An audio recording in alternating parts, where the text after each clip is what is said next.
Salut les aviateurs. Nous abordons aujourd'hui la gestion des erreurs et des menaces, abrégé TEM en anglais.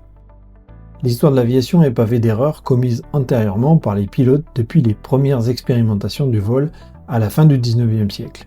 Ces erreurs ont systématiquement fait l'objet d'analyses et de recherches de solutions pour réduire les risques. Comme en automobile, la sécurité passive a été augmentée avec des machines toujours plus stables et plus fiables, ainsi que les aides au pilotage et à la navigation.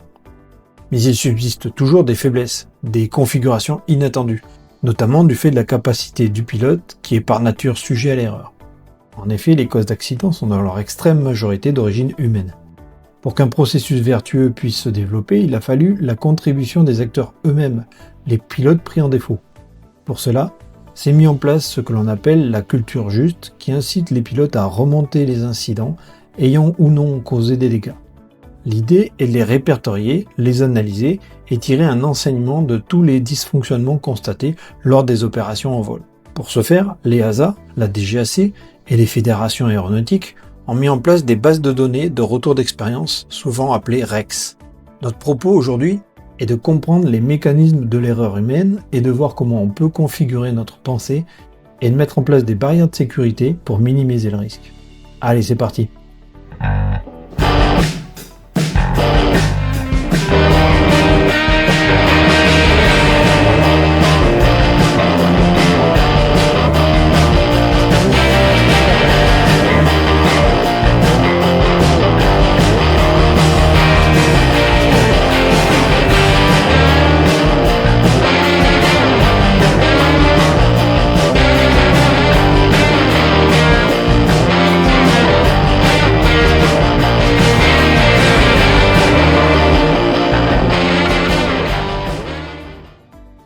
Dans cette vidéo, nous chercherons à comprendre les mécanismes d'apparition de l'état indésirable pouvant conduire à une situation d'accident et à savoir placer des barrières de sécurité pour les déjouer.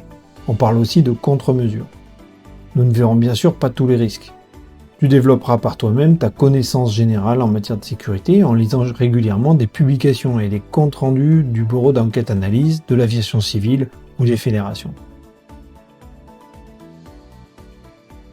Pour bien aborder le concept de TEM, Threat and Error Management, souvent traduit en français traitement des erreurs et des menaces, commençons par définir les termes essentiels. Tu entendras parler en premier lieu de menace. Une menace est un événement ou une situation externe au pilote et à l'appareil qui augmente la complexité du vol et peut éventuellement conduire à une marge de sécurité qui se réduit. Les menaces ne peuvent pas être éliminées, mais elles doivent être anticipées et gérées. Voici quelques exemples de menaces externes ou environnementales. Une météo défavorable, comme un vent fort ou de travers, de la turbulence ou une visibilité réduite. Un trafic aérien dense à l'approche d'un gros terrain ou dans le cadre d'une manifestation aérienne. La défaillance d'un service, comme un SIV hors service. L'absence de balisage, un taxiway ou une piste fermée. La menace la plus insidieuse est souvent la pression temporelle, imposée par l'heure du coucher du soleil ou le retard pris pendant le vol. Ou la pression de l'objectif, qui nous pousse à persister dans un vol mal engagé. Tu entendras aussi parler d'erreur. C'est une action ou une inaction du pilote qui a conduit à un écart par rapport au standard. Les erreurs sont souvent une réponse inadéquate du pilote à une menace. Voici quelques exemples d'erreurs. Un oubli de procédure, comme un item de checklist non réalisé, par exemple le pilote oublie de positionner les volets avant le décollage. Une action de pilotage mal exécutée, comme des volets déployés à la mauvaise vitesse. Une erreur de décision ou de jugement, comme poursuivre un vol VFR sous une couche de nuages de plus en plus basse. On parle également d'état indésirable de l'aéronef, souvent appelé UAS, abréviation de l'anglais Undesired Aircraft State. L'état indésirable de l'aéronef est l'aboutissement d'une menace mal gérée ou d'une erreur non corrigée. L'avion se trouve dans un état, position, vitesse, configuration, qui réduit dangereusement les marges de sécurité. On n'est pas encore obligatoirement au stade de l'accident, mais cela se rapproche. Quelques exemples d'UAS, une configuration incorrecte, atterrir sans avoir sorti les volets par exemple, une vitesse anormale, comme une vitesse trop faible en courte finale, une déviation de trajectoire, entrer dans un espace aérien non autorisé est un exemple classique. Pour faire face à la survenance des UAS, tu peux mettre en place des barrières de sécurité imaginée par les pilotes depuis les débuts de l'aviation. Une barrière de sécurité est un mécanisme, mental, procédural ou matériel, mis en place pour éviter qu'une menace ne devienne une erreur ou qu'une erreur ne débouche sur un état indésirable de l'aéronef. Les barrières de sécurité sont des fondements du traitement des erreurs et des menaces. Le TEM est un modèle simple mais puissant qui explique comment les événements s'enchaînent. Le modèle TEM décrit la séquence menace, gestion, résultat. Si une menace se révèle comme un vent fort de travers, la gestion du problème peut conduire à une solution technique. Si le pilote commet une erreur de jugement, on aboutit à un premier niveau d'état indésirable. Mais une nouvelle barrière de sécurité, dans ces procédures, lui permet de parer une nouvelle fois à la menace. S'il loupe plusieurs fois les mesures de maîtrise, le niveau d'état indésirable s'accentue, pouvant aller jusqu'à l'accident. Mais il est rare qu'une seule erreur suffise à conduire à l'accident car, en aéronautique, on dispose de nombreuses couches de sécurité et chacune peut ramener l'appareil à une configuration standard. Le but du TEM est d'interrompre cette séquence le plus tôt possible, idéalement au stade de la menace ou de l'erreur. C'est la rigueur et la conviction que l'on doit toujours se réserver des marges de sécurité maximales qui permettent de rester très éloigné des états indésirables. Pour cela, il faut être conscient des marges en question. Voyons comment les apprécier. Second principe que l'on utilise pour décrire les circonstances de survenue d'un accident sont les plaques de Rison, parfois appelées aussi modèles en tranche de gruyère. Cette présentation permet de visualiser l'échec des barrières de sécurité qui a conduit à un accident. Dans les opérations aériennes, on met en place de multiples couches de barrières de sécurité qui se cumulent pour bloquer la progression d'une menace vers l'état indésirable ultime qu'est l'accident. C'est ce que l'on appelle mettre un maximum de chance de son côté. Ce sont autant de dispositions qui sont susceptibles de stopper l'enchaînement d'erreurs à une étape ou une autre. On compte 6 niveaux de barrières de sécurité ou 6 plaques de Rison. Le niveau le plus macroscopique est celui des procédures d'exploitation, des consignes ou de la politique de sécurité du club. Dans notre exemple, le pilote aurait pu avoir un instructeur plus tatillon sur la leçon relative à l'approche interrompue. Il aurait pu aussi être incité à relire plus régulièrement le manuel de vol de son appareil. Le travail sur la culture de sécurité et le réentraînement régulier aux procédures est donc un point essentiel. Le second niveau de barrière est celui de la surveillance, des vérifications et de la préparation. Notre pilote aurait pu étudier attentivement le TAF du jour et les cartes de vent. Il aurait peut-être trouvé des indices l'incitant à se méfier et à prévoir des solutions alternatives comme un terrain de secours mieux orienté ou un vol plus court lui permettant de rentrer avant le coup de vent. Le troisième niveau de sécurité sont les checklists. Elles sont essentielles pour déjouer les oublis. Il faut les réaliser document à la main pour toutes les vérifications au sol en pointant du doigt l'avancement. Il faut connaître par cœur les checklists liées aux étapes en vol. La pertinence des checklists doit être régulièrement questionnée à la lumière des expériences vécues. Ici, notre pilote pourrait rajouter un contrôle manche à air dans sa check d'intégration dans le circuit. Le quatrième niveau de barrière sont les aides au pilotage et les alarmes, comme par exemple une alarme lumineuse indiquant que les volets sont déployés ou les informations d'un contrôleur. Le cinquième niveau de barrière est ce que l'on appelle l'airmanship, ou le sens de l'air du pilote. Dans ce cas, s'il poursuit le posé de son avion, il ne peut compter que sur sa maîtrise de la machine et son feeling pour rétablir la situation.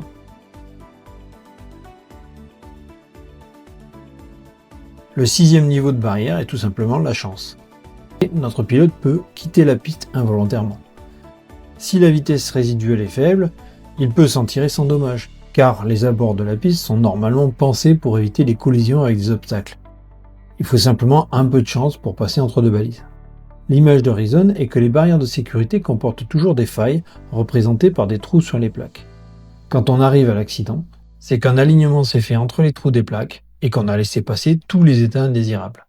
Mais plus il y a de plaques, donc de points de contrôle, moins on est exposé au risque. Ne pas omettre de contrôle maintient le risque à un niveau acceptable. Notre rôle en tant que pilote est de rajouter des plaques, c'est-à-dire de mettre en œuvre tous les niveaux de barrières de sécurité que l'on a appris et les appliquer avec rigueur. Après avoir pris le temps de comprendre les concepts, nous poursuivons l'illustration du TEM avec des exemples concrets de barrières de sécurité mises en place en aviation, à savoir les barrières procédurales, comme les checklists et les briefings, la gestion de la charge mentale à travers le principe de priorisation et la planification alternative. Les checklists sont des barrières contre les erreurs de mémoire et les omissions. Elles doivent être lues et exécutées exhaustivement à chaque fois, même lors d'un vol de routine. On commence en général par des checklists spécifiques aux opérations au sol. La visite pré-vol et l'inspection moteur sont destinées à permettre une décision très en amont et ne pas engager le vol en cas d'incertitude technique sur la machine. Les principales checklists se trouvent aux étapes clés du vol, à la mise en route, au point d'attente, puis au décollage. On passe sur la première checklist mémorielle, c'est-à-dire réalisée de tête. Il est important de comprendre que ces premières checklists ont pour but de décider de poursuivre ou d'annuler le vol. Différentes checklists couvrent les phases de navigation et d'intégration dans le circuit. Une autre checklist mémorielle intervient en vente arrière pour configurer la machine avant l'atterrissage. Et une dernière est réalisée en courte finale pour envisager l'interruption de l'approche et la remise de gaz. Là encore, l'idée est de considérer que si les conditions ne sont pas satisfaisantes, on peut reporter l'atterrissage. On doit régulièrement refaire le point sur l'avancement du vol pour confirmer si on est en phase avec les événements et se préparer aux étapes suivantes. C'est le cas en navigation, grâce aux nombreux briefings intermédiaires que l'on peut revoir dans notre vidéo Navigation facile 1 et 2. Le but des briefings est d'activer les actions réflexes et les informations essentielles du projet de vol pour configurer l'esprit du pilote afin de le rendre efficace quand le vol s'accélère. C'est pour cela que l'on prévoit plusieurs briefings intermédiaires adaptés à chaque phase. Par exemple, au sol, avant la mise en route, cela consiste à se remémorer les principales informations clés du vol. On liste les contre-mesures pour contenir les menaces, comme l'usage du réchauffage carburateur, le repérage d'un terrain de dégagement ou le choix de la piste la plus adaptée aux conditions de vent.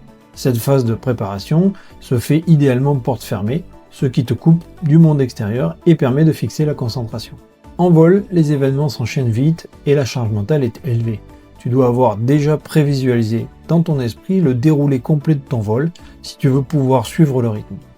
C'est le but du briefing avant-vol. Un autre briefing important consiste à activer ta mémoire au sujet des procédures à appliquer en cas de panne au décollage.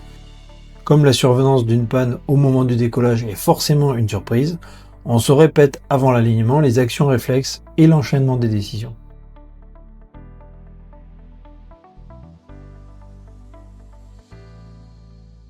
Une bonne gestion des erreurs et des menaces implique de prévoir des solutions de rechange. Elle nécessite une analyse préalable des menaces potentielles en vol. Concrètement, cela consiste à étudier à l'avance les actualités d'espace aérien sur le terrain et la navigation, comme les NOTAM ou les SUP-AIP, les dangers météo, vent fort de travers, intempéries, brouillard, température, haute ou basse, risque de givrage, les facteurs techniques locaux comme la pente de la piste, les zones d'habitation à éviter, l'altitude du terrain, qui combiné à la chaleur peut changer la stratégie de décollage, les activités particulières sur le terrain, comme une forte affluence ou la présence d'oiseaux, ou tout simplement la présence d'un passager qui, même s'il est très calme, aura par sa simple présence un effet distrayant et perturbateur. Mais certains fondamentaux sont obligatoires, y compris pour les simples vols locaux. La préparation de vol passe toujours par le devis de carburant, le bilan de masse et centrage, la détermination du terrain de dégagement, l'identification d'un cheminement alternatif, comme des routes secondaires si ton cheminement principal devient encombré ou fermé. Les solutions alternatives évitent de se sentir pris au dépourvu, ce qui fait généralement monter le stress et diminue la capacité d'analyse et de calcul. Une charge de travail élevée augmente le risque d'erreur, car ton cerveau opte pour des procédures simplifiées afin d'accélérer l'analyse. Pour éviter les erreurs, il faut se faire le plein d'informations au sol. Mais attention, pour que ces infos te servent, elles doivent pouvoir être mobilisées rapidement. Donc il faut préparer ton cockpit et tes documents. Carte prépliée, fréquence radio préaffichée, log de nav propre et facile à relire, stylo à portée, tablette GPS chargée, etc.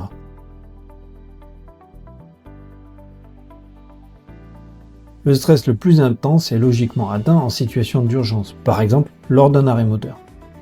Une bonne connaissance des procédures d'urgence est donc nécessaire et on doit s'y entraîner régulièrement pour rester efficace. Ce sont des procédures mémorielles par excellence.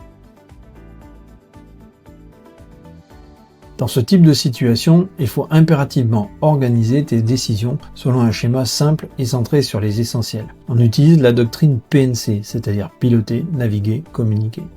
La priorité absolue, c'est toujours de piloter, de garder le contrôle de l'appareil, inclinaison, assiette, vitesse. Par exemple, si tu es confronté à une panne moteur, ta première action est de piquer un peu pour rejoindre la vitesse de finesse maximale, pas de dire 3 fois panne à la radio. Quand les paramètres de pilotage sont stabilisés, on peut consacrer du temps à l'item naviguer. Il s'agit de maintenir la trajectoire et la conscience de la situation. Dans le cas d'une panne moteur, naviguer consiste à identifier la meilleure zone posable à portée de vol plané. Et communiquer ne vient qu'en dernier. Un message raté n'est pas un danger, une perte de contrôle, oui. La gestion des erreurs et des menaces est fondée sur une culture de l'anticipation et des méthodes consistant à multiplier les barrières de sécurité pour limiter les effets des erreurs. Le TEM n'est pas une liste de règles restrictives, c'est un état d'esprit proactif, accompagné d'une démarche d'amélioration continue du pilote, qui apprend de ses erreurs en les analysant et des erreurs des autres en lisant les news de sécurité, des REX et des comptes rendus d'accidents. Tu dois te convaincre que les menaces sont fréquentes et que les erreurs font partie du fonctionnement de l'humain. Et c'est normal, il faut donc fonctionner avec cette réalité. Heureusement, aucune erreur ne conduit seule à l'accident. Donc si tu restes rigoureux sur les marges de sécurité que l'on t'enseigne, tu auras le droit à l'erreur. Le point essentiel à retenir est de systématiquement consacrer du temps à l'autocritique. Après chaque vol, demande-toi quelle menace ai-je rencontrée? Ai-je fait des erreurs? Les ai-je corrigées à temps? Comment aurais-je pu mieux les gérer? La clé est de considérer que chaque vol est un apprentissage, ce qui développe ton sens de l'air et t'aide à mieux appréhender les prochaines situations toujours inattendues. C'est la fin de cette vidéo, j'espère qu'elle vous a bien aidé à comprendre le concept de TEM. À bientôt sur la chaîne Aviateur et bon vol à tous.